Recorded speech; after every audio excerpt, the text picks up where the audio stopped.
வணக்கம். இன்றைக்கு பொருட்பாலில் அங்கவியலில்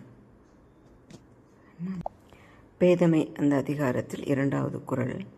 பேதமையுள்ளெல்லாம் பேதமை காதன்மை கையல்லதன் கண் செயல். பேதமையுள்ளெல்லாம் பேதமை காதன்மை கையல்லதன் கண் செயல். அதில் பாருங்கள், பேதமையுள்ளெல்லாம் பேதமை, அது நமக்கு தெரியும். நேற்று திருவாசகம் படித்தோம். ஒருவன் என்னும் ஒருவன் அப்படின்னாக்கா ஒன்று நாளே மிகப்பெரியது. அந்த ஒருவன் என்னும் ஒருவன் அப்படிங்கும்போது இன்னும் அதனோட உயர்வை மேம்படுத்தி சொல்கிறது. அதே மாதிரி இங்கே பேதமையுள்ளெல்லாம் பேதமை அப்படின்னாக்கா முட்டாள்தனத்துலெல்லாம் மிகப்பெரிய முட்டாள்தனம் அப்படின்னு அர்த்தம். அதை என்னன்னு சொல்கிறாரு? காதன்மை கையல்லதன் கண் செயல். காதன்மை அப்படின்னாக்கா ஆசைப்படுறது, ஆசை அல்லது காதல் அப்படிங்கிறது தான் காதன்மை அப்படின்னு வருது. காதன்மை கையல்லதன் கண் செயல். கையல்லதன் கண்ணா, கை அப்படின்னா ஒழுக்கம் அப்படின்னு ஒரு பொருள். அப்போது ஒழுக்கம் இல்லாத செயல்களை செய்கிறது. யாருக்கு? எனக்கே செஞ்சுக்கிறது.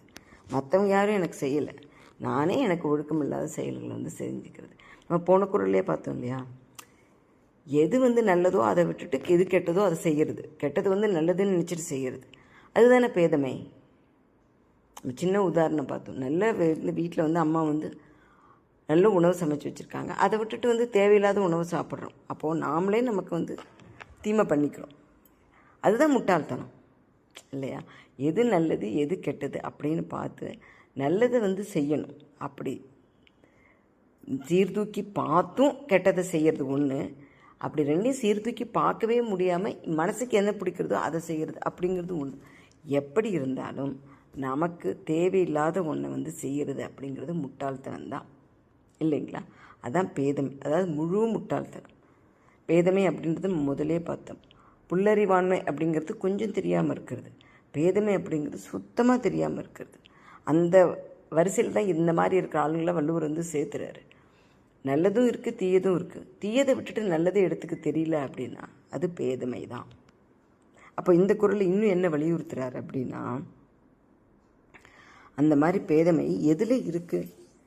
அந்த பேதமையுள் எல்லாம் பேதமை என்ன மாதிரி இருக்கிற முட்டாள்தனத்துலெல்லாம் பெரிய முட்டாள்தனம் என்ன அப்படின்னாக்கா, தமக்கு தீமை தரக்கூடிய அல்லது தமக்கு ஒழுக்கம் இல்லாத செயல்களை விரும்பி செய்தல்.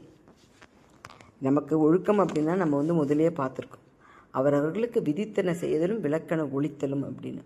அதுதான் நம்மளுடைய ஒழுக்கம். ஆக எனக்கு இந்த வயசில் இது செய்யணும் அப்படின்னா தனி மனித ஒழுக்கமும் உண்டு. நம்முடைய சமுதாயத்தின் தொடர்பாக நான் செய்கின்ற தொழிலுக்கு ஒரு தர்மம் உண்டு. இது ரெண்டையும் ஒருத்தர் கடைபிடிக்கணும்.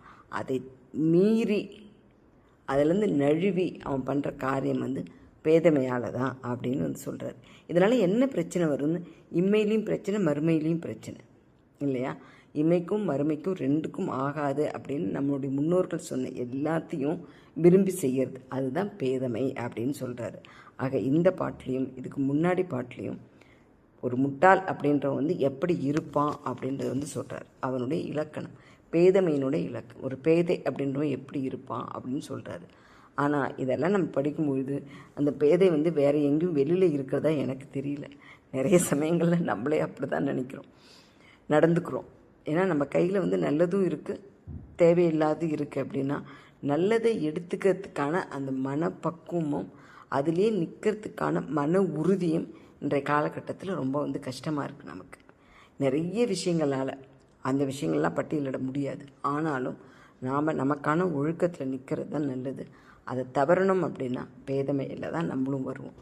அதனால் நம்முடைய வாழ்க்கை முறையை செதுக்க வேண்டிய தருணம் இது. நன்றி, வணக்கம். நாளை அடுத்து